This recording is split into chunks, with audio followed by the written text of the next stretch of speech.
Hi everyone, welcome back to my channel. It's been a while since I've been on here and I really wanted to come back and do a kind of summary of how the last 6 months have been for me since I came off Sertraline. So I came off, I tapered off back in June, and we're coming to the end of 2021 now, and it's been around 6 months where I've sort of been living day-to-day life without it. So I really wanted to come on and share my experience, share my thoughts, tell you guys how it's been, how I've been feeling. I actually wanted to do this video a few weeks ago, and I had been thinking about it for a while. And then when I really started to kind of dig deep and think about how I would articulate what it's been like, I have to be honest, I really struggled. I think I struggled because I've found it difficult to almost sort of summarize how day-to-day life has been like without Sertraline, because it's been hard and it's been challenging, and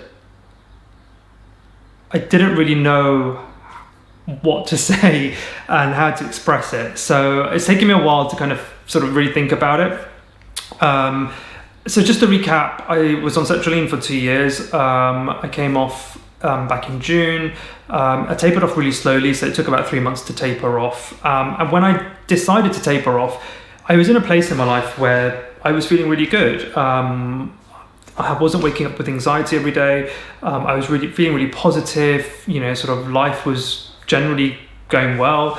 I really had kind of worked on my morning routine and kind of like built in kind of real sort of a good mindful routine, kind of like daily mindfulness routine into my lifestyle.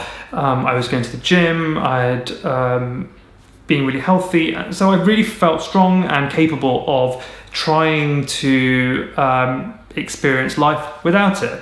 I did feel like I could probably go on, but I came to a sort of natural point where I felt I want to sort of fly solo now without it. So that's kind of where I was mentally, feeling very good, positive, you know, really sort of in control of things. I think now when I look back, it has been hard. I'm not going to lie, but really what I've realized it is down to the sort of effects of day-to-day life. So work, relationships, how I feel about myself, you know, how healthy I am, general kind of, I'm an overthinker, so, you know, really how my relationship is with kind of my mind and my body. And I've come to the point where I've realized that it is going to be a challenge. Just the way I'm built and the way I'm wired, every day is going to be a challenge. And it's up to me to kind of figure out how I cope with those challenges and those stressful moments. And there is no doubt that Sertraline would help with all those solutions, like all those challenges, sorry. But it's finding the balance between what I'm capable of doing on my own and really where I need support. And I guess where the support kind of comes into it now, where the medication isn't really kind of propping me up, is how much time and importance I put on thinking about what's really going on in my life, how I kind of channel my emotions and channel my feelings and my thoughts, and also really how I come into contact with certain situations, whether that's, you know, having difficult conversations with friends or family, you know, kind of how I manage my expectations, how I manage my ambition and my drive, and, you know, sort of what I want from the world, because those are some of the things that were really kind of challenging me, you know, sort of previously when I was really suffering from poor mental health.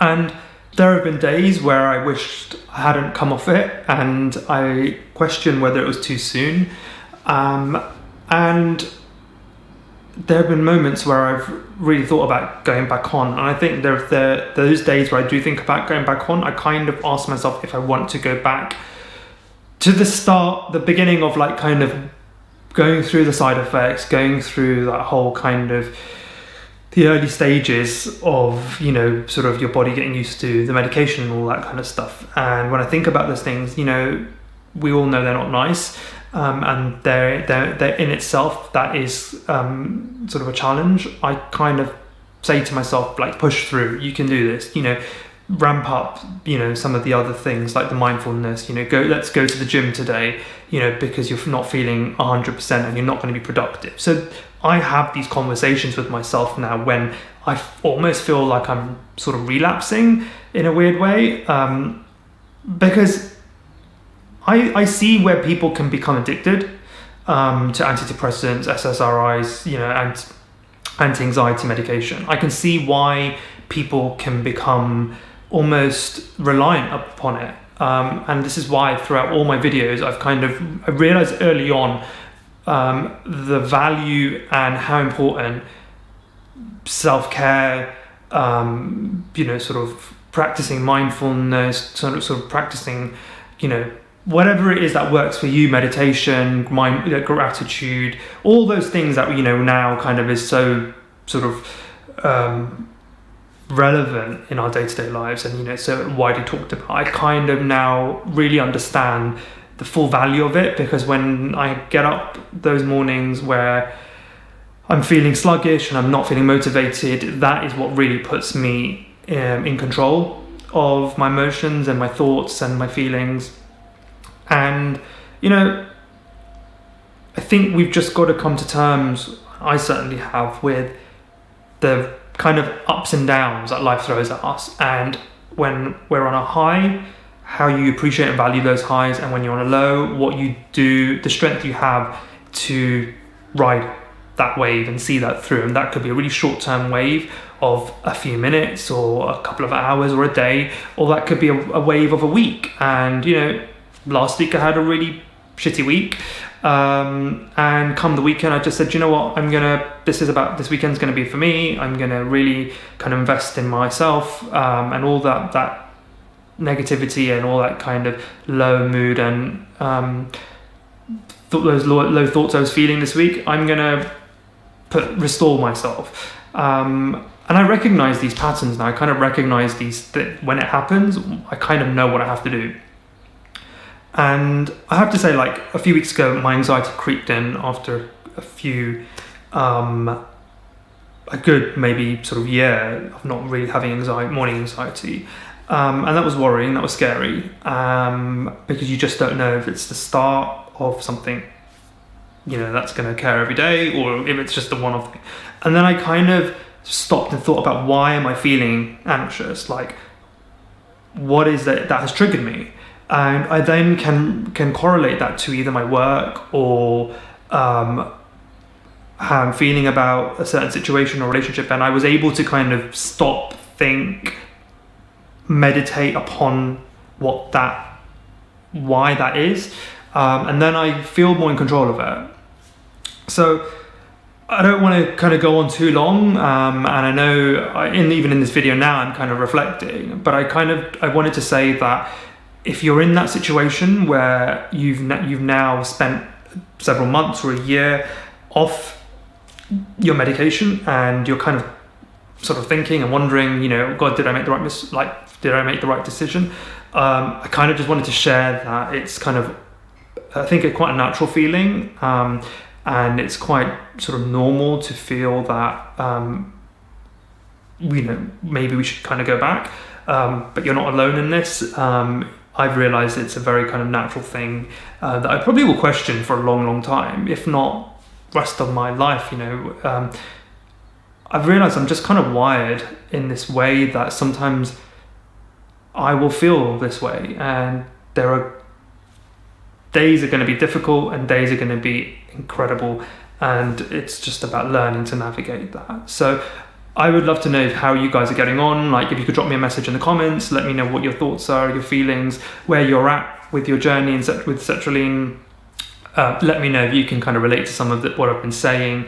Sorry if it's been a bit wishy-washy, because, like I said, it's been difficult, and I knew that when I made this video it was going to be a bit more reflective, but I guess the message I really want to give out is kind of just learn to control those kind of feelings when they arise. remember how far you've come, and you would, if you've stopped, you wouldn't have stopped unless you really felt confident that you could fly solo. And if you're still on your sertraline journey, don't rush it. Wait till your gut tells you that you are ready, and you will. And if you're not, that's absolutely fine. There was a moment where I felt that I could just carry on taking the meds for forever, and I think I would have been fine with that. So wherever you are, I hope you're well, and life is treating you well, and you're happy. And I hope this helps. And I'd love to hear from you guys. So drop me a message in the comments or send me a DM on Instagram. And yes, I shall see you in the next one, where I have something very exciting to share. Thank you.